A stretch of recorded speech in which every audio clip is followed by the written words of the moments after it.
Assalamualaikum warahmatullahi wabarakatuh. Masih terkait pembahasan untuk UKK tahun 2026 ya, di mana kita ketahui bersama pada UKK di 3 tahun terakhir itu terdapat paket ya, di masing-masing paket itu terdapat soal yang berfungsi untuk menguji aspek pengetahuan ya, atau dengan kode KAP ya. Jadi ini merupakan kisi-kisi ya yang kita coba bahas. Jadi ada elemen-elemen, terus ada jenis soalnya ya, dimensi kompetensinya, dan ada soalnya seperti apa. Nah, itu sudah saya rangkum ya soal-soalnya untuk paket 1, paket 2, paket 3, dan paket 4. Nah, pada video kali ini kita akan coba bahas ya satu-satu penyelesaian soalnya menggunakan infografis yang sudah kami sediakan. Jadi ini contohnya ada soal pemerintah mengeluarkan pedoman keamanan server dan pengelolaan sistem operasi. Jelaskan bagaimana Anda menerapkan pedoman tersebut pada proses hardening Linux server yang digunakan untuk mengamankan server. Nah, ini soalnya ini akan dijawab secara esai ya. Soalnya akan jadi indikatornya adalah siswa dapat mendefinisikan prosedurnya ya, dan elemen-elemen kompetensinya di sini ada 5 elemen ya. Nah, kalau di kami di 2 tahun terakhir ya, 2 tahun sebelumnya itu pertanyaan-pertanyaan ini ditanyakan secara lisan ya. Jadi siswanya akan menjelaskan secara lisan sehingga penguji ataupun asesor dapat menilai kemampuan dari peserta didik tersebut. Nah, video kali ini harapannya dapat membantu adik-adik sekalian dalam menjawab soal tersebut ya. Jadi saya akan bagikan ke dalam bentuk semacam infografis dalam format kanvas ya. Jadi kita coba besarkan dulu. Oke. Nah, ini soal yang pertama ya. Oke, jadi implementasi pedoman keamanan jaringan yaitu dengan cara menerapkan prinsip less privilege atau defense in the depth pada sistem operasi berbasis Linux ya. Nah, defense in the depth itu visualisasinya sebagai berikut. Ada OS core ya, kernel Linux. Terus ada user access, jadi ada di beberapa level ya, core OS, user access, dan ada pada firewall. Jadi langkah-langkah teknis untuk melakukan hardening untuk soal nomor 1 adalah menginstal paket layanan yang diperlukan untuk mengurangi attack surface ya. Jadi kita pastikan hanya menginstal service ataupun layanan yang akan kita pakai. Selanjutnya langkah teknis hardeningnya adalah yang kedua, SSH hardening dengan menonaktifkan fitur root login ya pada port SSH dan menggunakan sistem autentifikasi SSH key based authentication. Nah, ini juga sudah saya bahas di video saya ya. Jadi teman-teman bisa search SSH key based authentication seperti apa agar lebih paham lagi. Poin yang ketiga adalah melakukan proses update otomatis ya. Kita ketahui bersama aplikasi-aplikasi ini tentunya memiliki vulnerability ya, atau potensi celah keamanan. Nah, contohnya di versi-versi PHP ya. Jadi kalau di PHP 5, PHP 7 itu saat ini sudah banyak sekali celah keamanan yang bisa dieksploitasi. Nah, jadi disarankan kita upgrade ke versi aplikasi yang terbaru seperti itu contohnya. Dan kita pastikan melakukan patch keamanan kernel secara berkala. Selanjutnya di poin yang keempat, kita pastikan mengaktifkan fitur firewall baik itu IP tables ataupun WFW ya. Jadi pastikan kita mengaktifkan fitur defaultnya kita deny ya. Deny incoming, izinkan hanya port yang spesifik saja yang bisa mengakses server kita seperti itu. Nah, itu untuk poin pertama. Terus untuk poin kedua beberapa pengguna tidak bisa mengakses jaringan Wi-Fi, muncul pesan authentication failed, jelaskan langkah troubleshootingnya. Jadi langkah sistematis menangani kegagalan login pada jaringan nirkabel. Yang pertama, kita forget dulu konfigurasi networknya, input ulang password yang sesuai, cek kesesuaian mode enkripsi pakai WPA2 atau WPA3. Terus pada sisi radius ataupun pada sisi router atau DHCP server, cek status server radiusnya ya. Jika pakai 8021X dan pastikan DHCP pool tidak penuh ya. Jadi itu jawaban untuk yang kedua. Terus kita yang poin yang ketiga, firewall mikrotik. Jadi bagaimana mendeteksi dini ya. Di saat melakukan audit firewall ditemukan log sebagai berikut ABC. Anda diminta menerapkan tindakan teknis pada router mikrotik berupa deteksi dini. Buatlah rule untuk mendeteksi port scanning dan memasukkan IP ke address list attacker. Jadi perintahnya adalah sebagai berikut ya.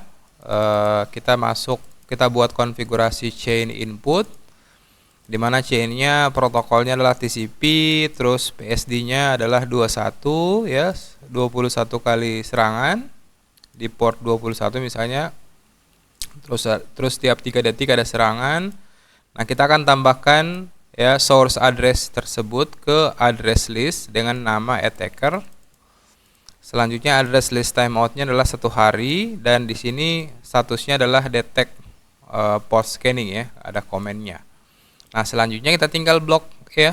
Kita tinggal blok address list SRC address list dari yang sudah terdaftar tadi.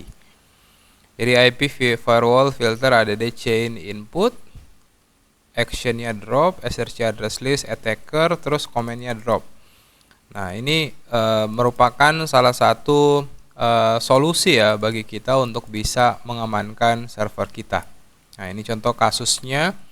Itu ada 213 kali SSH attack ya, brute force pada port 22. Nah, kita bisa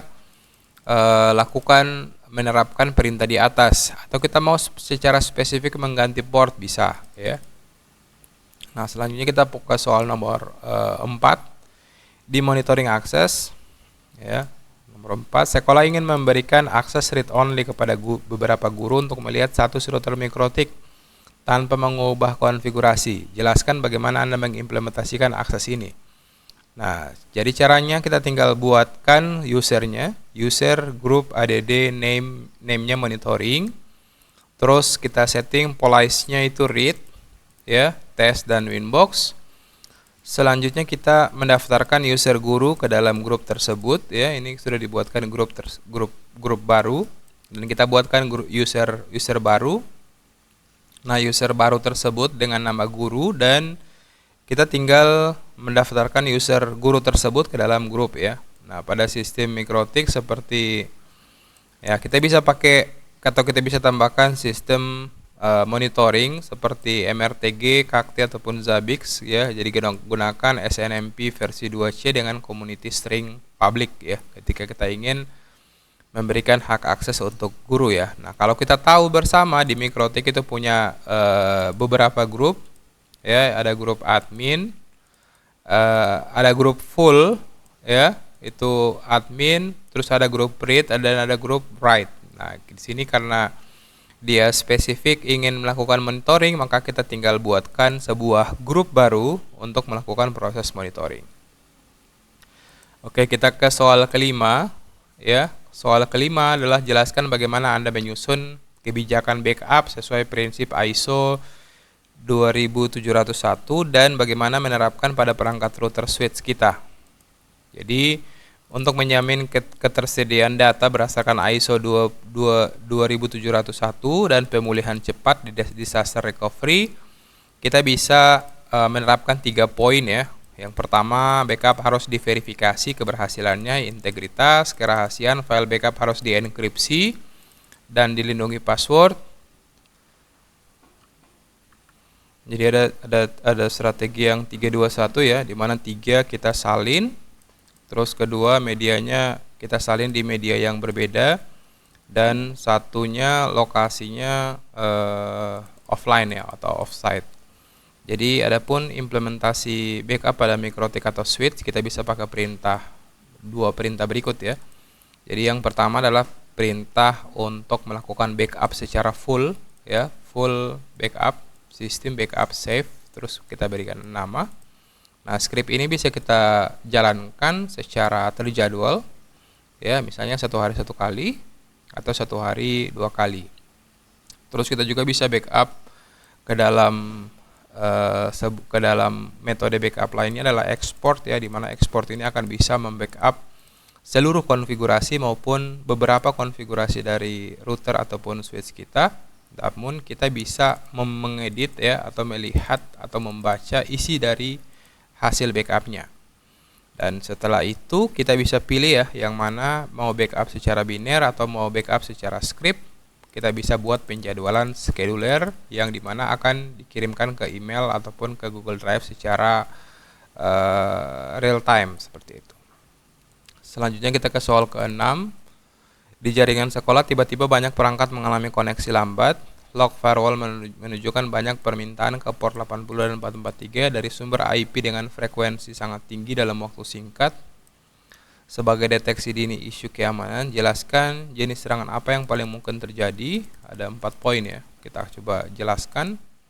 Nah, ini analisis insiden, penanganan serangan HTTP flood, analisis dan mitigasi lonjakan traffic mendadak pada port 80 dan 443. Yang pertama jenis serangan itu adalah HTTP flood ya, atau layer 7 DDoS, di mana serangan ini akan membanjiri server dengan request HTTP valid hingga server tersebut overload ya, trafficnya sudah meningkat. Terus bukti teknisnya adalah kita bisa cek pada log firewall ya, Apache melalui web server untuk mengecek akses lognya ataupun error lognya. Terus kita juga bisa analisa menggunakan grafik MRTG ya. Nah, kalau di Mikrotik pakai graphing ya. Terus yang ketiga, tindakan apa yang kita lakukan berdasarkan bukti teknis yang di atas. Kita harus memblokir IP sumber melalui raw firewall dan mengaktifkan connection tracking dan gunakan rate limit. Poin yang keempat adalah rencana pemulihan. Kita reset koneksi, bersihkan cache server, audit log untuk hardening ke depan, dan update web application firewall kita. Jadi seperti itu pembahasan untuk soal teori ya, untuk paket 1 UKK tahun 2026. Semoga penjelasan pada video kali ini bermanfaat. Mohon maaf atas segala kekurangan. Wassalamualaikum warahmatullahi wabarakatuh.